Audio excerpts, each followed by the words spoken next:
Without hate, without infatuation, without craving, without greed, neither arrogance nor conceit, never jealous am I. Neither dharma nor artha, nor kama nor moksha am I. I am consciousness, I am bliss, I am Shiva, I am Shiva. Such is the verse written by Adi Shankaracharya over 10 centuries ago in a composition popularly called as the Nirvana Shaktam. And this verse is quoted by our guest of today's show quite often enough, Omer Ghazi. Welcome to the show, Omer. Hello, thank you so much for having me. It's such an honor, such a pleasure. Thank you so much.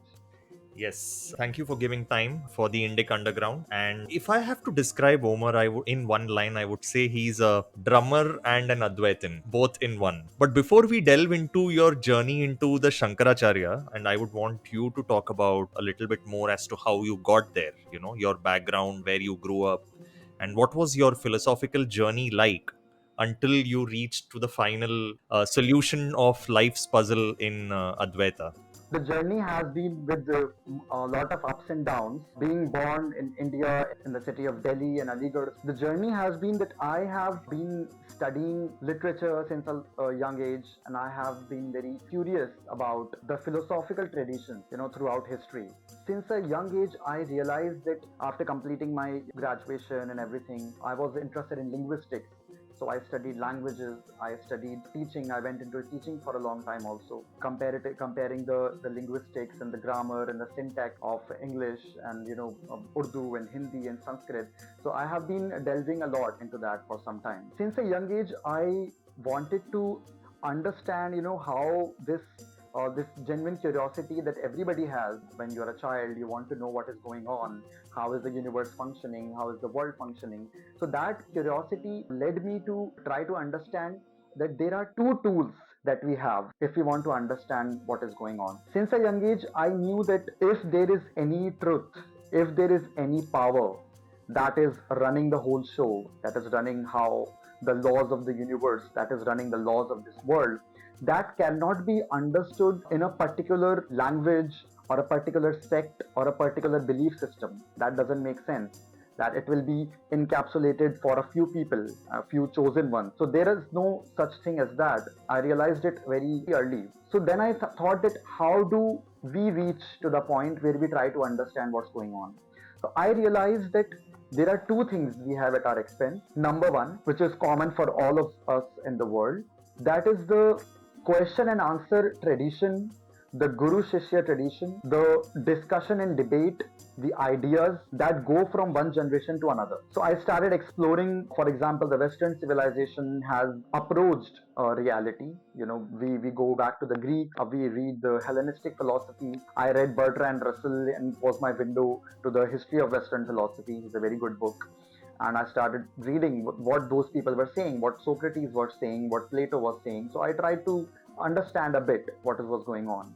After that, the tradition goes to the Muslim golden age. The Islamic golden age is a misnomer. It's a Muslim golden age. So Muslims were commenting on the works by Averroes, Ibn Sina. These people were commenting on the giants of Greek philosophy.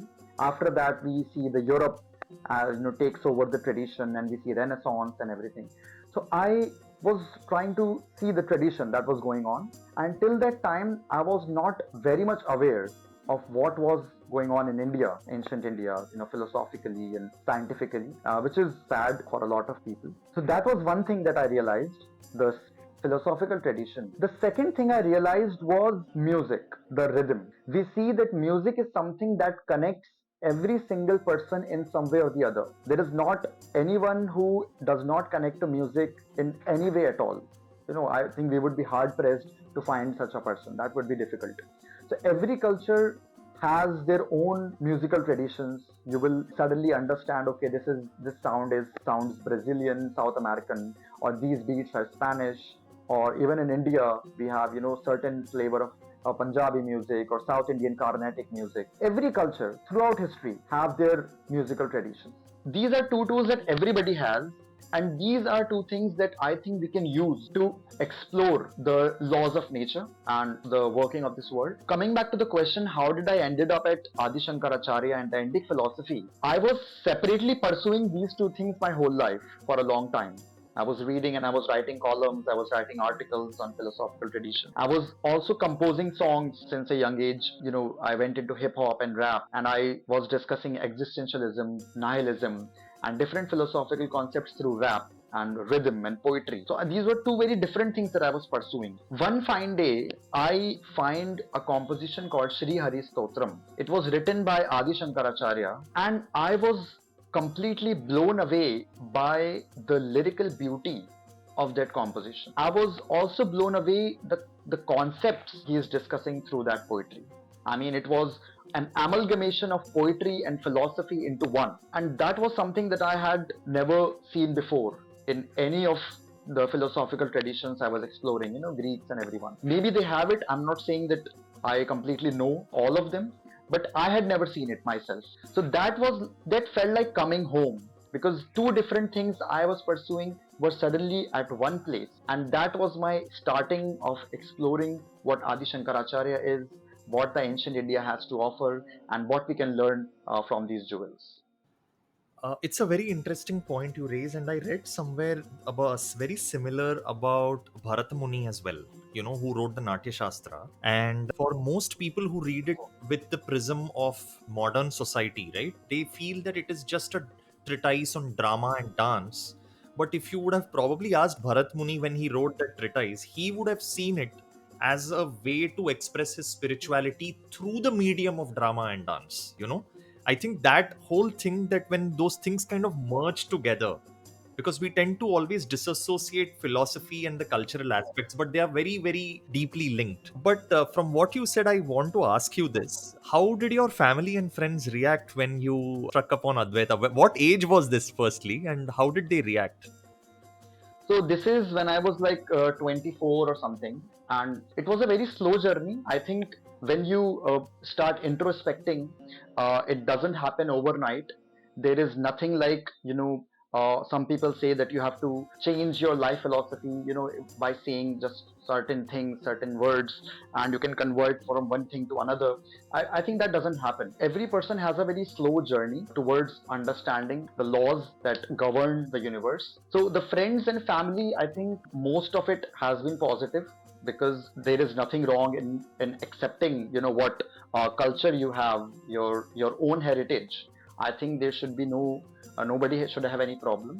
So the most of it has been very positive, supportive, and encouraging, even through with my family and also my friends. And the certain sections that have a problem, because there is a sense of othering in some people, and a lack of acceptance to your own culture. So there is a section, especially from the society that I come from. I do not see it as very problematic, because I think there is a lack of understanding. If one understands what is going on, if one tries to have an open mind about things, then that sort of feelings would not happen. So I think there is a lack of understanding, and I hope and I pray that a lot more understanding is developed in people about these issues, and a lot of awareness is spread. So I hope I'm able to contribute a little bit in that direction. There's one more thing that I noticed behind the journey that you just spoke about, which is really in contrast with most other youngsters, right? When you have those growing up pangs, adolescence, early 20s, there is a certain sense of youthful rebelliousness where you are kind of opposing and rebelling against everything, like the natural stream of things, and you want to kind of break all the rules and boundaries and just go and push the limits harder, right? But from what you're saying, it seems like instead of doing something as overt and outwardly as most people in that age, you were kind of reflecting inward and trying to discover your roots. Like how did that happen? Because it's not a very common thing that you hear. Absolutely, I think that is a very good point. And a lot of people in their teens or in early teens or late teens have this kind of rebellious streak, and I have had it. I mean, everybody I think goes through that phase, and that would be wrong to say that shouldn't happen or doesn't happen. There is this youthful exuberance, that rebellion to just change the society overnight, that sudden urge to completely topple everything, and through there is some revolution that is going to happen and everything. I think that is important in a way because you have a lot of energy. You have not seen the practical world. You are maybe a student. You have not started working, perhaps. You have read certain things. You are in your own world of books and theories and ideas, but you have not seen how those theories and ideas are implemented on the ground. You have not reached that level yet. I think that age factor that age is a very important and significant factor in that respect. And but after a certain age, like I think when you're in your early 20s, that thing should wear off in a way, and you should accept reality and see that change does not happen. Like I said, change does not happen overnight. There is no revolution that can suddenly change the status quo and everything becomes all right. And in that age, people fall prey to many ideologies. Communism is a good example. It appeals to a lot of people in their late teens. They have this sudden streak to change everything, topple everything, and that revolution is going to happen. But we have seen that when that revolution happens, so it does not end well for anybody, especially for the poor people that they were claiming to fight for. That doesn't happen. If you want to change things, entrepreneurship or building businesses or something, that can, change maybe over a longer period of time. So after my early 20s, I started realizing that the change has to come from within. I don't want to change the world. I want to change myself. There are certain things where I'm wrong, certain things where I don't understand. There are certain things I may be completely lacking an understanding of. That I realized in my early 20s, and my inward journey started. Before that, I was just writing to, with the holier than thou attitude, that you should not do this and you should not do that. After that, when I came upon Advaita and everything, I my inner journey started, and I wanted to change myself as a person. So that is a very slow journey, and it's still going on, and it will keep going on.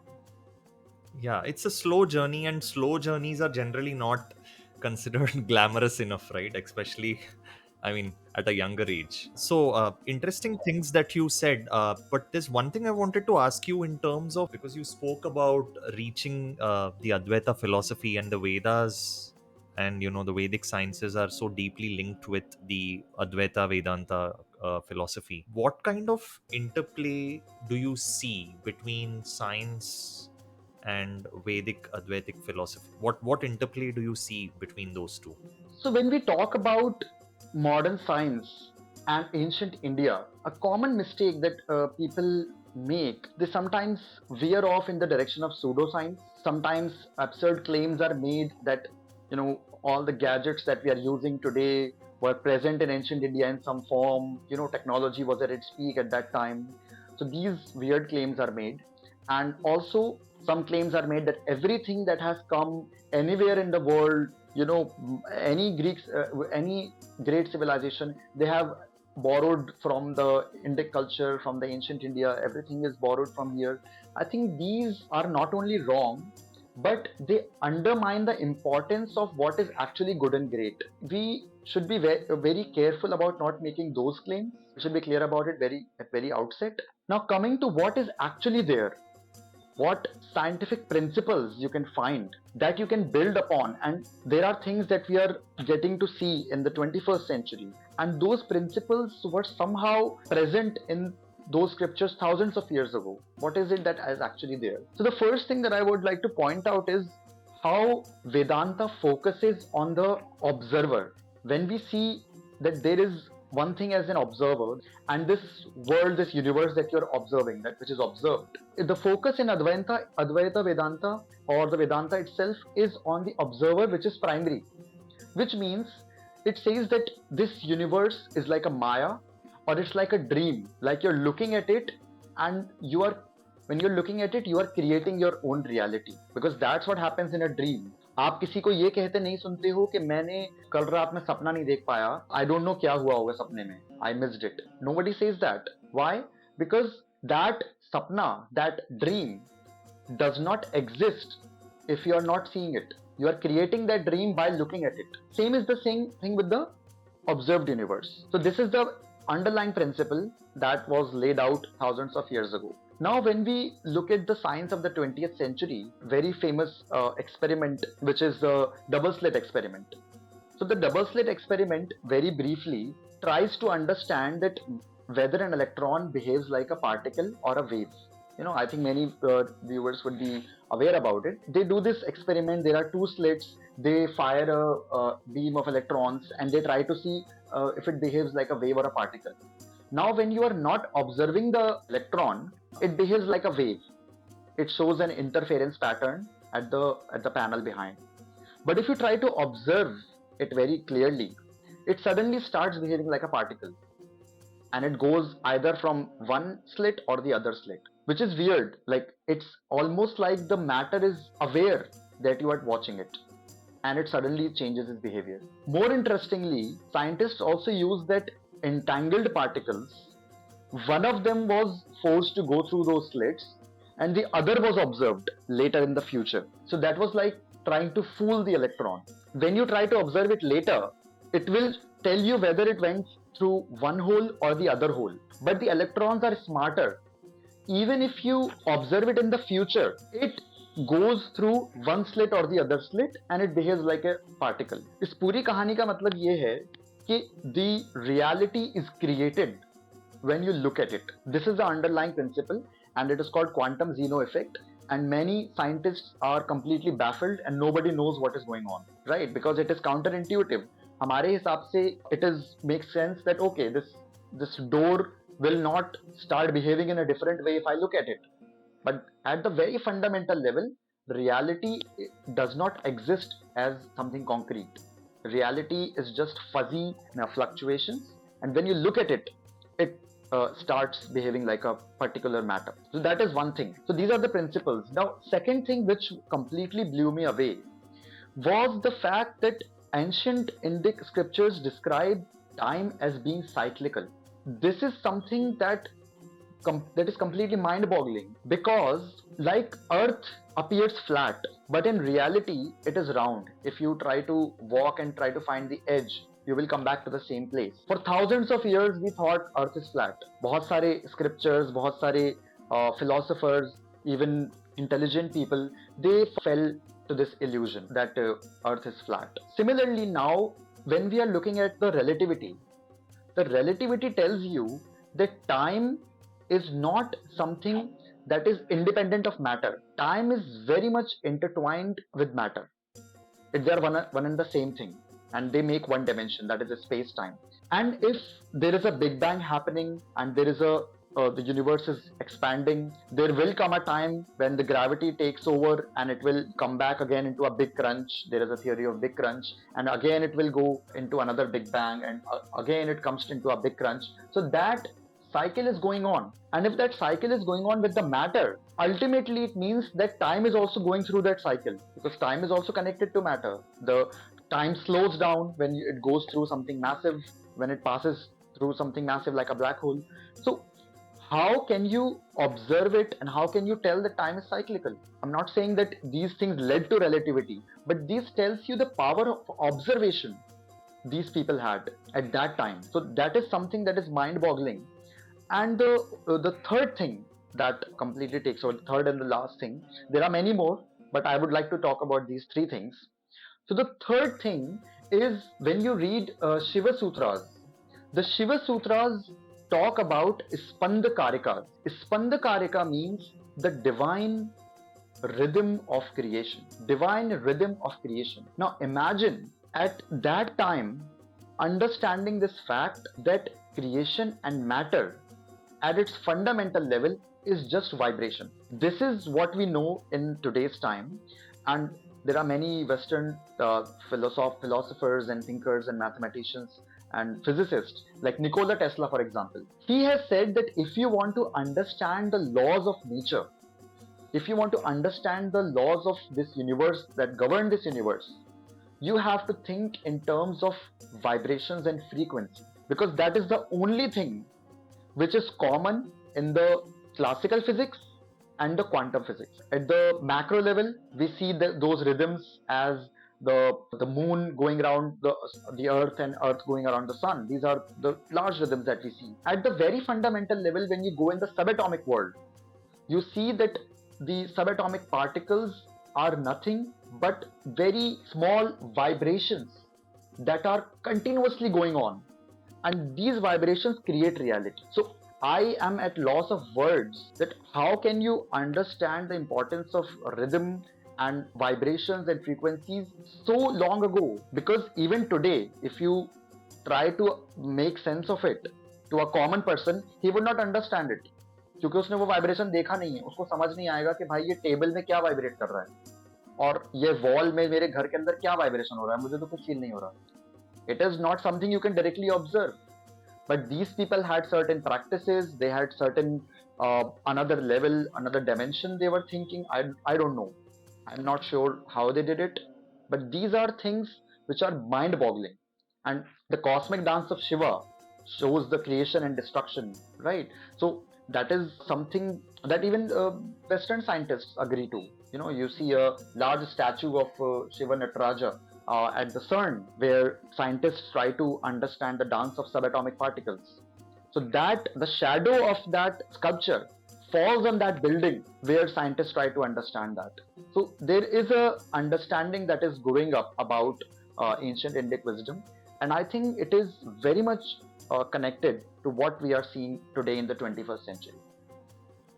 That's very interesting. This whole interplay of modernity with the ancient world is something that really fascinates me and interests me a lot. And since you spoke about the philosophical part of this, I would also want to understand what you think about ancient Indian music and, in terms of poetry and music, which has always been very important in India, right? Classical music and even the mathematicians had put their theorems and postulates in the form of shlokas, right? I mean, there's a wonderful video that I would suggest all the viewers watch, where Rahul Yadav in his channel actually talks about how Aryabhatta actually wrote theorems in a musical form. It's quite wonderful. But so what do you see, like, in terms of what are your influences, and generally how do you see the importance of ancient Indian music and poetry? Definitely, I think before delving into the music in ancient India, very briefly, I would like to focus on the importance of music in general. What is music, and why does it appeal to everybody like that? Even in cultures and societies where it is looked down upon, right? I come from a Muslim family, and in Muslim societies, sometimes it is looked down upon that music should not be pursued as a career, and being a drummer, I have faced that resistance myself, and a rap artist. But even when you try to contain it, music finds a way to come out in different traditions. You have Qawwali, you have Sufi music, you have different duff and Hamd and Naat. So even in those societies where it is not considered very good, it finds a way to come out. Now, what is it that it makes us so appealing? It makes it so appealing. Basically, since I talked about rhythms and frequencies and vibrations, these rhythms and frequencies constitute matter, atoms. Those atoms then make molecules, and that is how we are created. So in our very essence, those vibrations, those rhythms and frequencies are going on. Now music, when you are listening to a song, or when you are just humming something, you feel in a way connected to the very nature of your being, to the very essence of what you are actually. That is why everybody feels good for a moment in some form of music. And that is why, musicians are so sought after. They are followed and they are respected in a way because they have delved a lot deeper than other people into their own being. And that is how you can understand, you can get closer to whatever divine there is, whatever force is running this universe, whatever has created it. You are one step closer to that force when you are a musician. So that is what music is. And that is why I'm a very strong proponent that it's not just some entertainment, right? Maybe for some people it is, but to outlaw music, but to outlaw or look down upon it is, I would, it may be a strong word, it's a crime against humanity. It's a strong word, but why? Because you are actually going against of the laws of nature. Now that is one thing. Now coming to the question, ancient India understood the importance of rhythm in poetry and music is something that is unbelievable. Because number one, we have many gods and goddesses who are themselves playing different instruments, right? We have goddess Saraswati who is seen playing, string instruments, sitar or iktara, us time par. We have Lord Shiva who has his damru, which also symbolizes a lot of things about rhythm and percussion and beats. We have Lord Krishna, who has his flute, who is playing it. So we see there is a very, very rich tradition of exploring music and seeing it as a tool to understand the divine. Now, it's not like you mentioned that it's not just instruments. They have written down these philosophical principles and even mathematics, poetry. I think this is the reason that India is the oldest standing civilization in the world. Because when you're writing something down at that time, very little would get preserved because, of course, you don't have that sort of digital technology to preserve something. So very little things are preserved. जो भी आपने clay tablets पे लिख दिया या cave paintings हैं या something in the form of rock cut, so palm leaves हैं, but very little would survive the tide of time. The reason it survives today for thousands and thousands of years is they wrote it down in the form of poetry, and it is easier to memorize something and pass it on to generation if it is written in poetry. So a lot of it is preserved only because of that reason. They understood the power of music, they understood the power of rhythm and poetry. I think that is why it is such a grand civilization in itself. And I think there should be more awareness about it, and these traditions should continue, these musical traditions. And I think mathematics is also very much linked to music. If universe is a machine, or so you can talk to it in terms of math, and if human beings are considered, then music is the language that connects all the people. So I think they are very much linked also. Yeah, I think you somewhere mentioned that a good musical composition is like a great mathematical equation. That's a very interesting metaphor. So I want to ask you this because you do this. All these shlokas and stotras that you take from the ancient texts, and when you render it as a modern composition through instruments, what kind of at a creative level, what kind of challenges do you face? Are these easy to integrate into this modern beat form? What kind of challenges do you face? I'm really interested to know the creative process.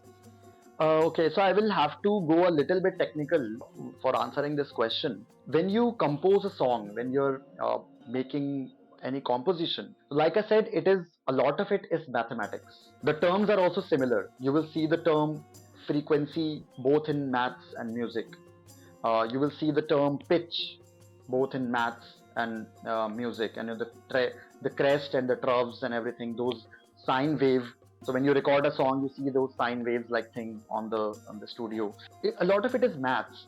Now, most of it, when you understand rhythms, there are certain rhythms. Like there is simplest. One of the simplest is like 4/8 or 4/4.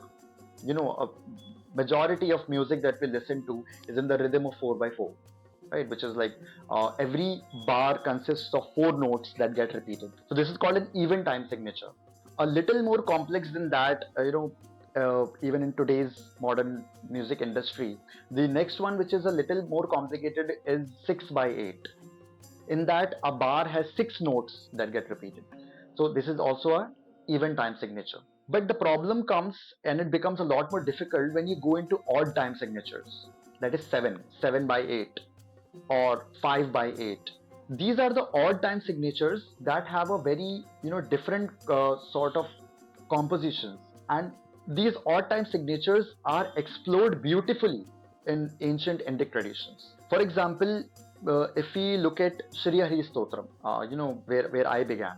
So Shri Hari Stotram, it goes Jagat Jalapalam, Kachat Kanthamalam, Sharat Chandrabalam, Mahadetikalam, Nabho Nilakayam, Duravaramayam, Subhadma Sahayam, Bhajeham Bhaje. Now this is a Sanskrit shloka, and so he's talking about Lord Vishnu, defining his characteristics.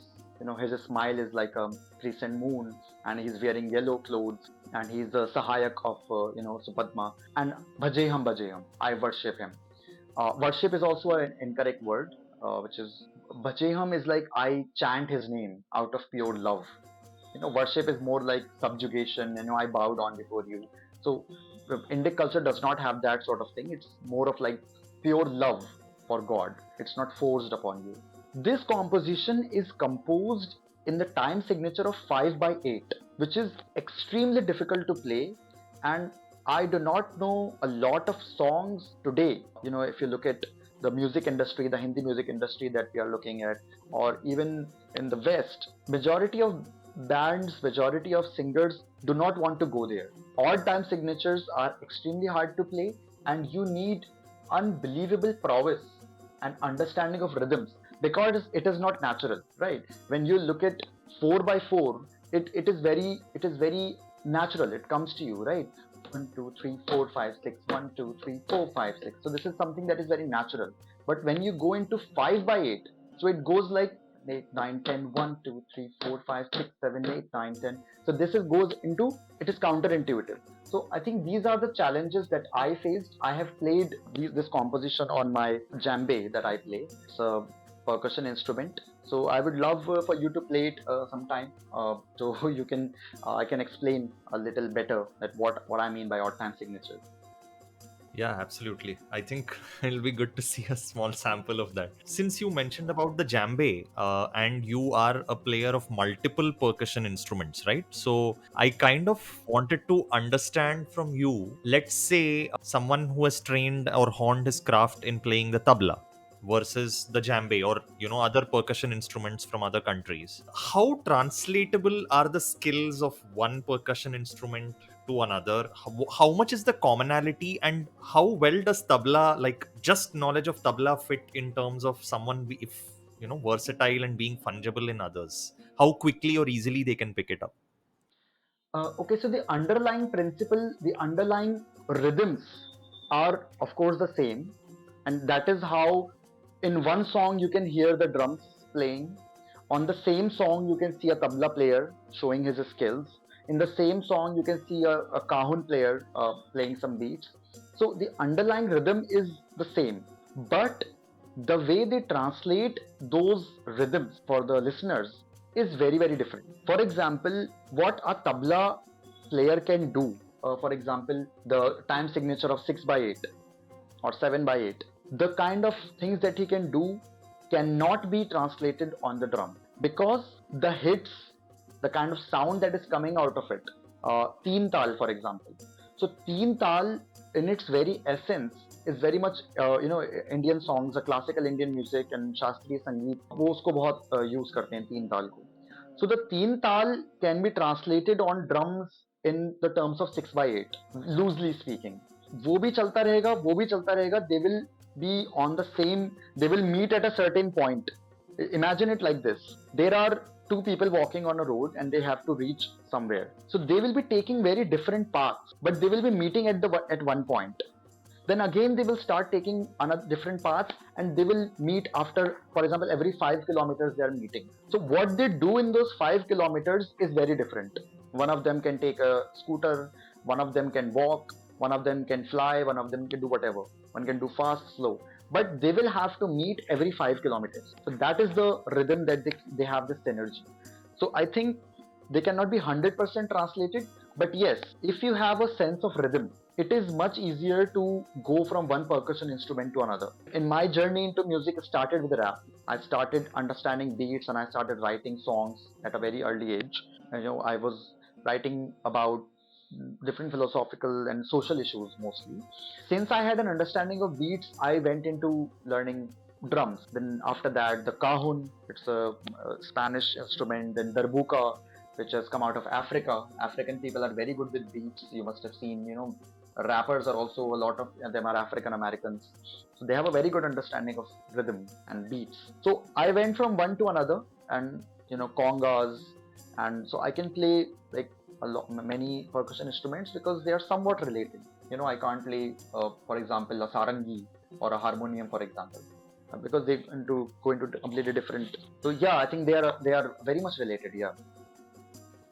Like I saw you, I saw a clip of you playing the Nirvana Shaktam, which we spoke about in the introduction of the show, in Kalpa, Himachal Pradesh. How was that experience, like sitting on top of a mountain and playing that? Like, Yeah, it was, I think, one of the most defining moments of my life.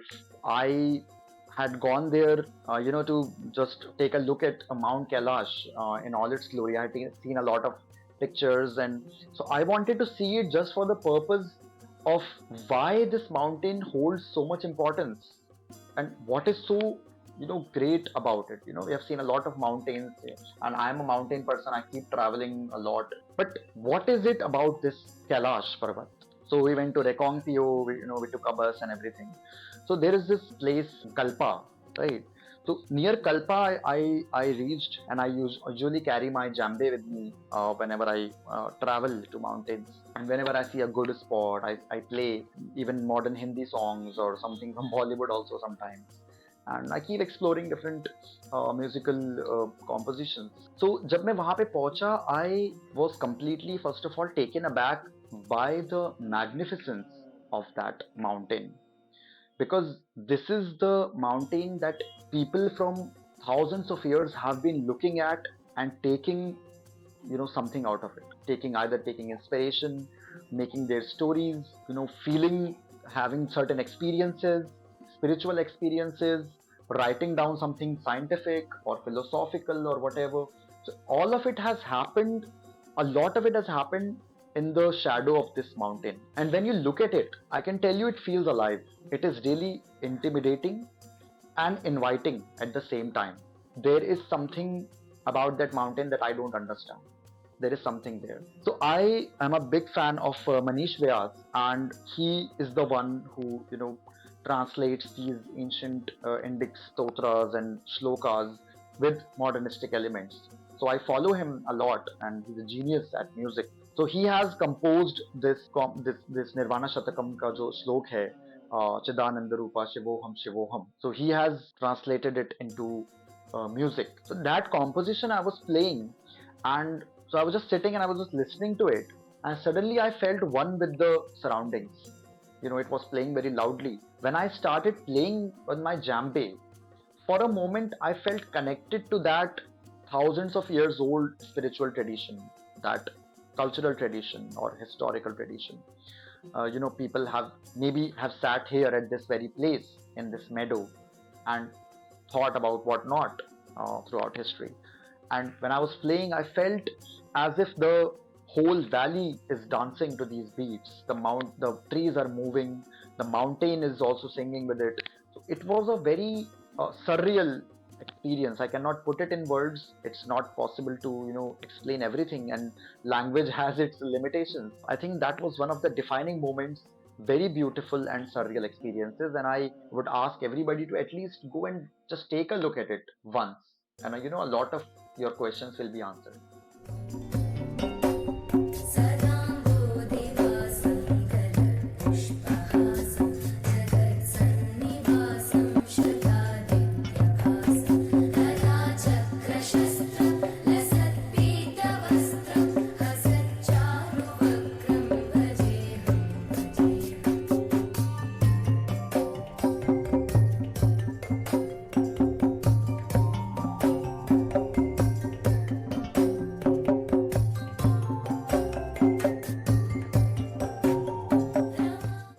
thing I wanted to tell you. There's a very because we are talking about rendering ancient shlokas in a modern context. There's a very interesting YouTube channel called Gaya Sanskrit, and one of the very interesting compositions she wrote. She's a British woman, I think, and she does a beautiful job.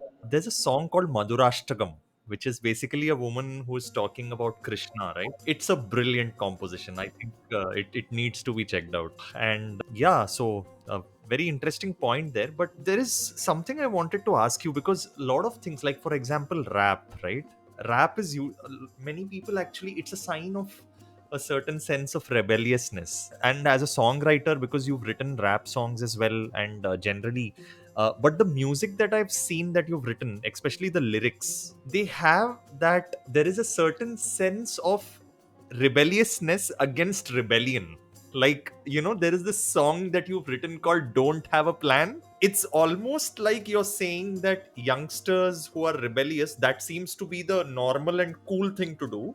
I am kind of rebelling against that thing. Like, tell me a little more as to how you wrote that song, what happened, and the story behind it. Yeah, that song, Don't Have a Plan. I was very disturbed by a lot of protests that were happening in the country over certain issues, and I saw that a lot of youngsters are out there for the sake of it without having an understanding of what they're protesting for or against. I'm all for protest, for whatever you feel for. Of course, everybody has a right. Change comes through protest. But my point in that song is that the lyrics say that because I am a victim, I can burn the vans. Because I am a victim, I don't have a plan, and you can't judge me. And have a I want all the rights, but I don't want any of the duties as a citizen. So this is a satire on people who have this tendency to just ask for more and more from the country, for example.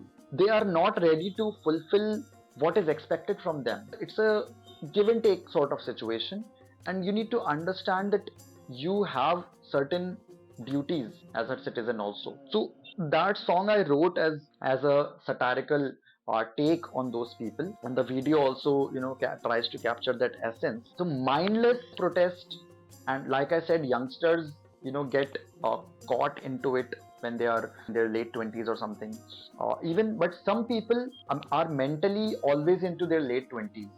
They keep falling for those things again and again.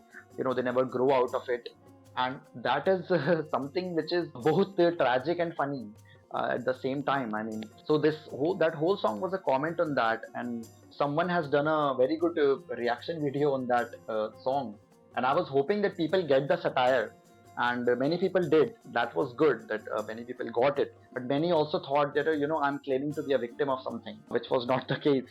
So that was also a challenge you face while writing satire. So that song is not a rebellion against rebellion. That song is a rebellion against mindless rebellion and protest. You should have a plan. You should know what you're doing, and you should not be a sheep कि भाई किसी ने बोल दिया, ठीक है, there is someone on the Twitter, कोई आया उसने आपको बोला कि भाई तुम तो विक्टिम हो, तुम में तो कुछ मिलता ही नहीं है, तुम तो ऑपरेस्ड हो, ठीक है, और आपने ना अपना दिमाग इस्तेमाल किया, ना ही आपने सोचा कि भाई क्या मैं वाकई एक विक्टिम हूं या नहीं, क्या मुझे लीगल लेवल पे, कॉन्स्टिट्यूशनल लेवल पे मुझे कुछ परेशानी है या नहीं. Those things you have to analyze for yourself before going out on the streets and burning the van. So that is the whole concept, I think, behind that song. There's one more song called The Buddha Smiled. I really like the way you kind of encapsulated the story of Buddha's life. How much of a Buddhist influence, like, did you take from your philosophical this thing, and how did it like impact that composition? I wrote that it was actually a poem. I wrote it when I was 16. Just after my high school, I started reading Buddha, and Buddha was a seeker. He wanted to know. I think that is what he wanted to inculcate in everybody. That you should awaken the Buddha inside you. He never said that I am the ultimate, you should follow me or something like that.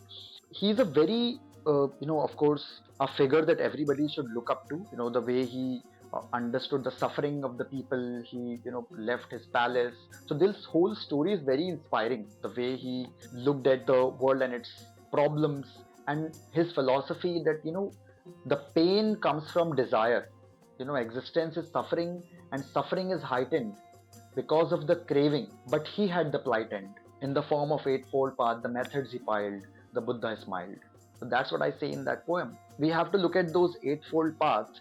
So Buddha has been very influential, yes, in my life. And Buddha is actually not saying something completely different or rebellious from what was the Indic tradition going on for thousands of years before him. He is just another very important figure in that tradition. So we have to be very clear on that. And a lot of things in Buddhism, I was talking about time being cyclical in ancient Indic tradition and reincarnation. So these things are there in the Buddha's teachings also, and attaining the moksha or nirvana. So he is another very huge example in that tradition. So when I wrote that poem, my father was very excited. Like, a 15, 16-year-old is writing about Buddha, and he got it printed and we presented it to. There was a bureaucrat in our city. So DSP sir, उनके पास गए, उनको present किया. He was a Buddhist and he was very much impressed by Buddha's teachings. तो उनको हमने present किया. Talking about 2011, years and years later, when I at that time I was not into music. I just wrote this poem. After years and years, I was formally into music. I started playing drums and djembe, and I formed a band. When that thing happened, and back in 2017, like almost 5-6 years later, we were invited to perform at Zorba the Buddha, which is a center in near Gurgaon in Delhi. It is a center based on the teachings of Osho, and there people come and they organize drum circles, they organize artists to come and express their music and poetry. So when we were invited to perform there, then I looked at my poem which I wrote years and years ago, and we, with the help of my band, I composed it in the form of a song, and we performed it at Zorba the Buddha. And that song was very much, it was taken very well, of course, by the listeners. So that is the whole journey, and I think the message of Buddha is very, very important for anyone trying to attain enlightenment. So he was the enlightened one. Absolutely. And one very important point that I really liked, which you mentioned, is that he was part of this long chain of tradition. It wasn't something entirely new that was over, something that was there before. And I think that is the hallmark of Indic modernity, where you are having change with continuity, not disruption, but incrementally moving forward and still keeping those long cherished values, dear to you. And which is where I come to the other composition that you made, Tryst with Destiny, which is one of the famous words from Nehru's Independence Day speech, right? And that's again a very good rendition against colonialism. Yeah, like take us through your experience making that song. Tryst with Destiny is, like you said, a comment on colonialism. And I think the colonialism is one of the reasons we as Indians are not aware of our ancient Indic heritage and what it has to offer. The kind of things it inculcated, the inferiority complex it inculcated in us through hundreds of years of rule, it exists even today. Which is not to say there is nothing good about British. Their society has their own progressive elements and everything. But of course, colonialism was something that absolutely left our country in tatters. It was an assault. It was loot, for lack of a better word. There can be no justification given to the atrocities. Even they themselves, do not attempt that. Of course, as an Indian, I feel very strongly for the things they did to our fellow countrymen with not too long ago, right? Many people who have seen that, who have tolerated that and gone through that are alive even today, some of them. So it is very much fresh in our mind. It is very much fresh. It's a fresh wound, I would say, which is not to say that one should have bigoted views against an average Britisher today. But yeah, that was a horrific incident in Indian history. So this song I wrote on to be released on the Republic Day of 2020. So I was sitting with a friend, and we were having a conversation, and we thought that we should make a song on the independence struggle and how the freedom fighters were putting their life on the line and doing whatever it takes to free the country from the British rule. So that's how the idea came, and I discussed it with my friends. I discussed it with my band members, and we came up with this composition. And so I chose these words, "Tryst with Destiny," because of course it was a mark, that moment, that India is free, and Jawaharlal Nehru was standing at that podium and saying that at the stroke of midnight when the world sleeps.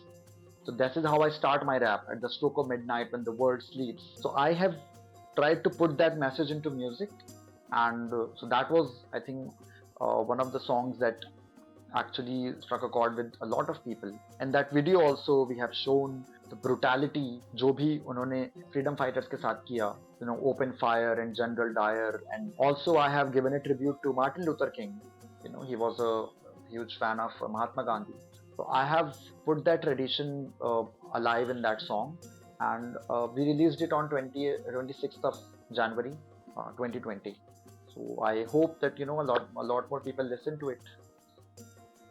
Yeah, and since you spoke about your band, and performing as a team, like how has that experience been like? Because you were in MC Square, and I think you right now run the mixtape, right? Just tell us in terms of how did these bands get formed, and how did you guys get together? The other folks in the band, how was it like? Yeah, so I started as MC Square, and I'm still, releasing songs independently also. Even today, I'm releasing my song Lost or Found. So like I said, I was just, exploring music. There was no plan, no band was on the charts. ऐसा कुछ सोचा नहीं था कि I would, make a band one day, intentionally. I don't think that is how it's done. It was a very organic process. I was just writing and releasing songs, and releasing kya, I was just putting them on social media. Releasing is the wrong word. So I was just putting my songs on social media. So I came across this friend of mine, Ali Murtaza. So Ali Murtaza was also pursuing music independently. He's a vocalist, he's a ukulele and guitar player, and he's a songwriter himself. When you listen to the song Tryst with Destiny, so he's my songwriter. So he has written the chorus part, and I have written the rap part. So that is how we compose our songs. We write it together. So initially it was just the two of us. I was handling the rhythm and rap, and he was handling the vocal singing part and piano and guitar part. So we made many songs like that. We performed as a duo for a long time on at Jawaharlal Nehru Stadium in Delhi, and we went to Goa, we went to Mumbai. We performed at a lot of places. Over time, we came across another very good guitarist, Sharez. So Sharez is from Aligarh.